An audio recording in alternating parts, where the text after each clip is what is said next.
इस कहानी का मरकजी किरदार है एक आम रूसी शहरी दिमित्री आरगारकोव। साल 2008 में एक दिन उसे बैंक की तरफ से क्रेडिट कार्ड की ऑफर मौसूल हुई, जिसके लिए उसे कॉन्ट्रैक्ट भेजा गया, जिसमें सूद की शरह 45% दर्ज थी, जबकि बैंक की एडवर्टाइजमेंट बुकलेट में ये शरह महज 12.9% लिखी हुई थी। इसके अलावा ये शराइत थी कि ताखीर से अदायगी पर जुर्माना होगा। इसके अलावा मुख्तलिफ किस्म की फीसों का भी जिक्र किया गया था।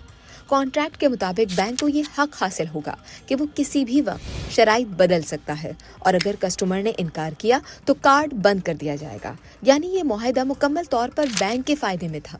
अक्सर लोग पढ़े बगैर इस तरह के कॉन्ट्रैक्ट साइन कर देते हैं, लेकिन दिमित्री एक होशियार और चालाक इंसान था। उसने जब पूरा कॉन्ट्रैक्ट गौर से पढ़ा तो वो हैरान रह गया कि बैंक किस तरह आम शहरियों को लूटते हैं, और फिर उसने बैंक को उसी के जाल में फंसाकर सबक सिखाने का प्लान बनाया। दिमित्री ने क्या किया, बैंक के कॉन्ट्रैक्ट को कंप्यूटर में स्कैन किया और फिर उसकी तमाम शराइत बदल डाली। शराइत में लिख दिया कि 0% इंटरेस्ट, किसी भी किस्म की फीस वसूल नहीं की जाएगी, क्रेडिट की हद अनलिमिटेड होगी। दिमित्री ने कॉन्ट्रैक्ट की शराइत में ये तक लिख दिया था कि अगर बैंक ने शराइत बदलने की कोशिश की तो बैंक खुद दिमित्री को भारी जुर्माना अदा करेगा।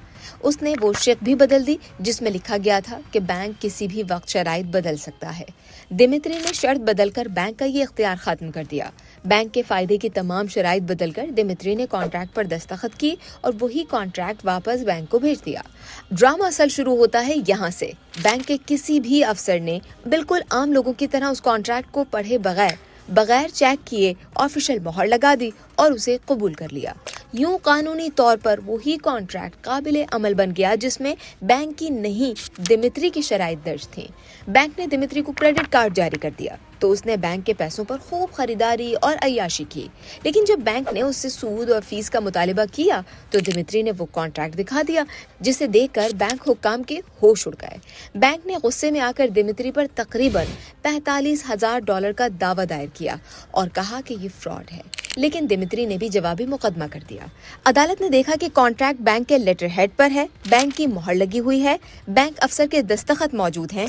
अदालत ने कहा कि चाहे शराइत बेवकूफाना ही क्यों ना हो, लेकिन चूंकि बैंक ने खुद मंजूर की हैं, इसीलिए अब बैंक उनका पाबंद है। इस तरह बैंक खुद अपने ही जाल में फंस गया। इसकी अपनी ही लापरवाही उसके खिलाफ सबूत बन गई।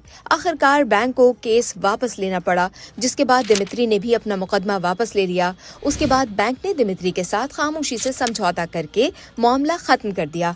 एक बार इंटरव्यू में दिमित्री ने इस तनाज़े पर तबसरा करते हुए कहा था कि मैंने तो सिर्फ एक मजाक किया था जो हद से ज्यादा बढ़ गया।